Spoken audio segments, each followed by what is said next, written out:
Okay बेटा, तो अब बात करें इंटीग्रेटेड रेट लॉ। अपना टेक्स्ट बुक का टॉपिक नंबर है 4.3 इंटीग्रेटेड रेट इक्वेशन। चलो इसकी ज़रूरत क्यों पड़ी? First of all from our average our INST, which is the more suitable? Yes, it's RINST. Why more suitable? तो सिंपल रीज़न है, आर एवरेज के हिसाब से हम फाइनल और इनिशियल राइट शुरुआत से लेके फाइनल तक की बात करते हैं राइट, लेकिन कोई डेफिनेट टाइम पर रिएक्टेंट या प्रोडक्ट की कंसंट्रेशन क्या है वो हम आर एवरेज से नहीं निकाल सकते, इसीलिए हमको इंटीग्रेटेड रेट लॉ लाना पड़ा। Okay, what is the integrated rate law? तो इससे हम डिफरेंट या एनी टाइम रिएक्टेंट या प्रोडक्ट का कंसंट्रेशन मेज़र कर सकते हैं। Okay, what is the integrated equation? तो इजीली हमारे जो डेरिवेटिव राइट अगर जो आगे हमने जो रेट लॉ निकाला था राइट विकलनीय वेग इक्वेशन राइट, उसका हम क्या करेंगे सुटेबल लिमिट से उसका इंटीग्रेशन करेंगे। तो इससे जो इक्वेशन मिलेगा इसको इस इक्वेशन को हम क्या बोलेंगे? Integrated rate law. It is the just integrated law of equation. और हमारे सिलेबस में n इज इक्वल टू 0 और n इज इक्वल टू 1, 2 नहीं बेटा, करेक्शन है यहाँ। n is equal to 0 order of reaction 0 के लिए और ऑर्डर ऑफ रिएक्शन 1 के लिए ही इंटीग्रेटेड लॉ यानी इंटीग्रेटेड इक्वेशन है हमारे पास। ओके, तो ये टेबल भी है राइट, 0 ऑर्डर और फर्स्ट ऑर्डर के लिए इंटीग्रेटेड लॉ क्या होता है। ओके, चलो ये टेबल बाद में करना राइट।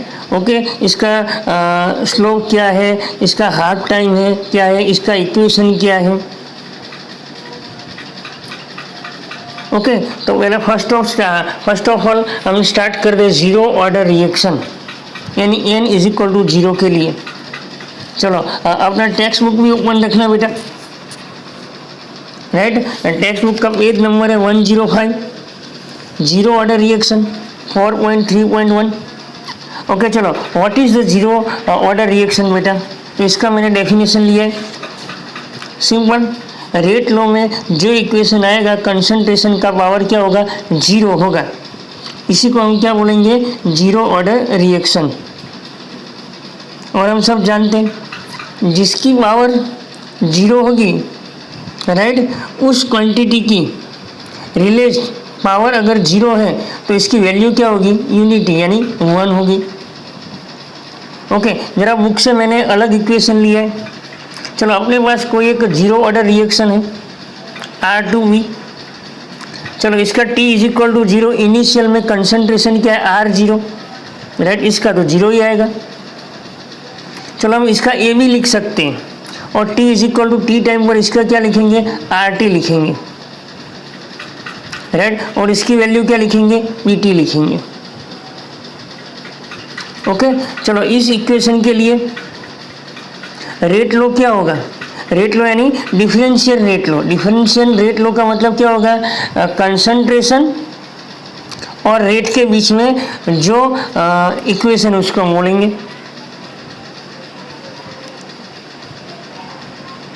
राइट। तो इसका क्या होगा? डिफरेंशियल रेट लो, इसको हम बोलेंगे डिफरेंशियल रेट लो और इसको हम क्या बोलेंगे? रेट लो बोलेंगे। इसकी पावर क्या लिखा हमने? 0 यानी वैल्यू 1 हुई, तो अपना minus dr/dt is equal to k हुआ। चलो इसका सिंप्लीफाई किया हमने right, minus dr/dt is equal to k। चलो dt राइट साइड ले गए तो dr को सब्जेक्ट बनाए। चलो ये हमारा इक्वेशन आया, उसको हम बोलेंगे इक्वेशन नंबर 1। चलो अब इसका इंटीग्रेशन करो, राइट, टी के हिसाब से कंपेयर टू टी। चलो इसका क्या हो गया, integrated D R is equal to K integrated D T, D R का इंटीग्रेटेड क्या होगा आर और डी टी का टी होगा, राइट। और इसका लिमिट क्या होगा R zero to R T, upper limit lower limit. चलो डन। इसका आंसर क्या आता है बोलो, इंटीग्रेशन करो, राइट। तो डी आर का आर और डी टी का टी। चलो इसमें क्या करेंगे, now upper limit minus lower limit, तो ब्रैकेट में माइनस, आगे माइनस साइन है, right. Upper limit minus lower limit, upper limit minus lower limit, right. इसका नेगेटिव साइन इस तरफ ले जाओ, तो आंसर आ गया आपका R T is equal to R zero minus K T. चलो वाई के सर का फेवरेट जीरो ऑर्डर के लिए है, लेकिन आपके बुक में इसका आंसर क्या लिखा, के को सब्जेक्ट बनाओ तो क्या होगा, K is equal to R zero minus R T divided by T होगी, राइट। इसको हम क्या बोले, integrated rate law of zero order, जहाँ आर टी मतलब क्या है, एट टी टाइम जो बाकी रहती है, जो रेसिड्यू रेस्ट कंसंट्रेशन है, उसी को हम बोलेंगे K is equal to constant and R zero is equal to initial constant.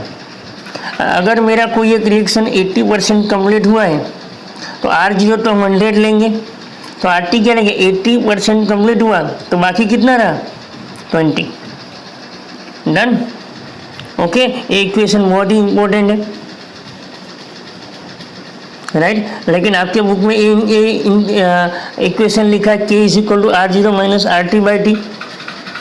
Numericals के लिए ये बहुत ही बढ़िया है मेरा। ओके चलो अब इसका हम ग्राफ लेते हैं, तो ग्राफ क्या आएगा, y is equal to M X plus C के हिसाब से। चलो ग्राफ जरा बहुत ही अच्छी तरह से देखना, किसका ग्राफ लिया है, y is equal to M X plus C. तो यहाँ पे मैंने क्या लिया, आर टी लिया है, राइट। क्या इक्वेशन था बेटा हमारा, इसके हिसाब से ग्राफ ढूंढने का है, राइट। इसको हम क्या लेंगे, y is equal to M X plus C, तो y एक्सियल पर लेंगे, एक्सियल पर टी लेंगे, इसका स्लोप माइनस किया आएगा, और आर जीरो क्या है, इंटरसेप्ट, ओके। तो यहाँ पे मैंने आर टी लिया, y एक्स एक्स ऊपर टी लिया, और इसका ग्राफ आपके बुक में क्या लिया है, लास्ट में टच नहीं किया, मैंने टच कर दिया है, राइट। चलो ए पॉइंट पर क्या होगा, इसका कौन सा एक्सेल की वैल्यू 0 होगी, तो x यानी t 0 होगा। तो हमारा जो फॉर्मूला थी, राइट, क्या फॉर्मूला था, R T minus K T is equal to 0 में t इज इक्वल टू 0 रख दो, तो R T is equal to R zero. तो इसकी वैल्यू क्या आ जाएगी बेटा, इसकी वैल्यू आ जाएगी R zero intercept, right, okay. तो मैंने जो ए पॉइंट पर आपकी वैल्यू क्या, एक्स वाई, राइट। तो एक्स एक्सियल और वाई एक्सियल, तो एक्स पर इसके वैल्यू क्या है, 0 और आर जीरो। चलो यहाँ पे क्या होगा, यहाँ का मतलब होता है 100% रिएक्शन आपकी कंप्लीट हो गई। तो यहाँ पे कौन सी वैल्यू 0 होगी, वाई एक्सियल 0 होगी। तो हमारे इक्वेशन था, फिर से इक्वेशन याद करो, राइट। तो इसमें आर टी 0 होगा, तो 0 is equal to minus K T plus R zero, right. तो इसमें टी की वैल्यू क्या आएगी, आर जीरो बाय के। तो याद रखना, अगर जीरो ऑर्डर रिएक्शन ख़त्म होती है, 100% ख़त्म होती है, तो इसका टाइम कितना लगेगा, आर जीरो बाय के, राइट। इसको यहाँ पे हम क्या बोल सकते हैं, बी पॉइंट। तो बी पॉइंट की वैल्यू क्या होगी, ये रहा, याद रखना, JEE नीट में आएगा, राइट। JEE नीट में इसके ग्राफ का बहुत इंपॉर्टेंट है, राइट। चलो ये मैंने एक दूसरा लिया है,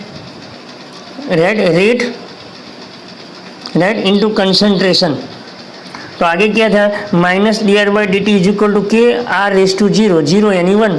तो rate is equal to constant, तो rate is equal to constant आया, देखो जीरो ऑर्डर का reaction, right, independent of concentration, right. चलो अब बात करते हैं हाफ लाइफ ऑफ रिएक्शन,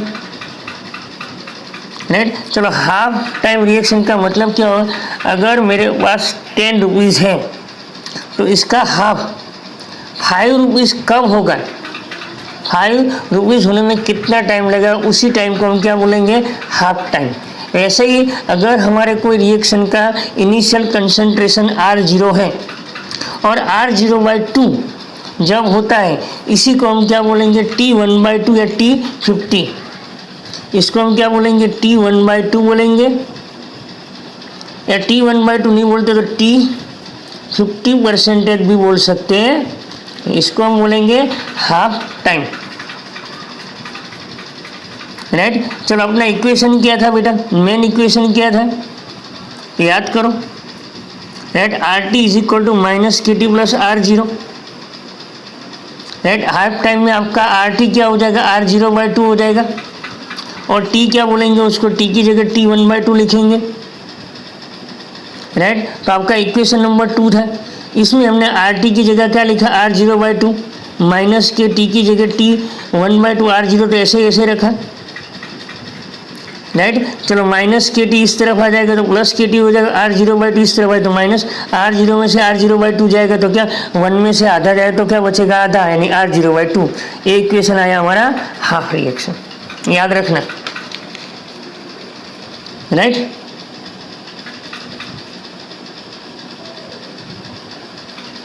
चलो ओके, तो इस पर से हम कह सकते हैं कि जीरो ऑर्डर का half reaction, right, dependent on a initial concentration is directly proportional. Okay done. चलो to be noted, zero order के लिए बराबर है integrated rate law constant equation क्या होगा, ये आएगा, इसका हाफ टाइम ये याद रखना। चलो हाफ टाइम यानी 50% है, तो 100% कंप्लीट होने में क्या हो जाएगा, इस डिवाइड मल्टीपल बाय 2 करो तो आंसर क्या आएगा, R0/K। R0/K कहाँ पे था, यहाँ पे था, देखो 100% कंप्लीट होने में, देखो लिखा था आगे ना, इसका हाफ यानी ये क्या होगा, R0/2K। डन।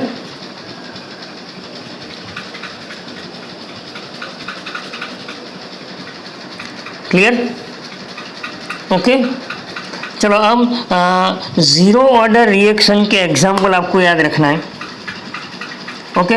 और फोटोकेमिकल रिएक्शन और जीरो ऑर्डर रिएक्शन 11 चैप्टर में 11 स्टैंडर्ड में चैप्टर 2 एटॉमिक स्ट्रक्चर में जो हमने न्यूमेरिकल्स लिए थे, जिस न्यूमेरिकल्स में H न्यू, राइट, सनलाइट आती थी और अल्ट्रा वायलेट रेज, जिसमें भी फोटो इलेक्ट्रिकल रिएक्शन है वो ऑल रिएक्शन आर जीरो। फिर दूसरा आता है डीकम्पोजिशन ऑफ HI,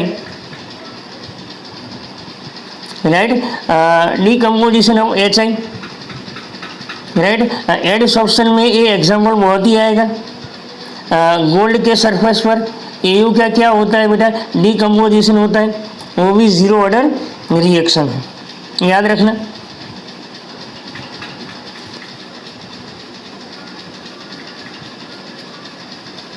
चलो दूसरा क्या है, डीकम्पोजिशन ऑफ अमोनिया, हैवर प्रोसेस याद रखो, उससे रिवर्स रिएक्शन है।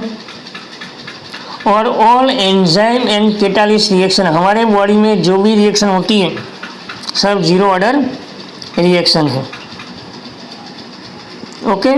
चलो एक फॉर्मूला है, अगर जीरो ऑर्डर रिएक्शन आपको बोल दिया है N = 0 और आपका रिएक्शन 75% ख़त्म हो गया है, तो 75 ख़त्म होने में कितना टाइम लगेगा, तो simplest T3/4 is equal to आपका क्या आएगा, T3/4 भी लिख सकते हैं, T 75% है यानी R0 माइनस RT क्या लगेंगे, 75 कंप्लीट हुआ तो 25 बचा, 25 नहीं 1/4 फोर्थ पार्ट रह जाएगा, तो R0 माइनस 1/4 R0/K।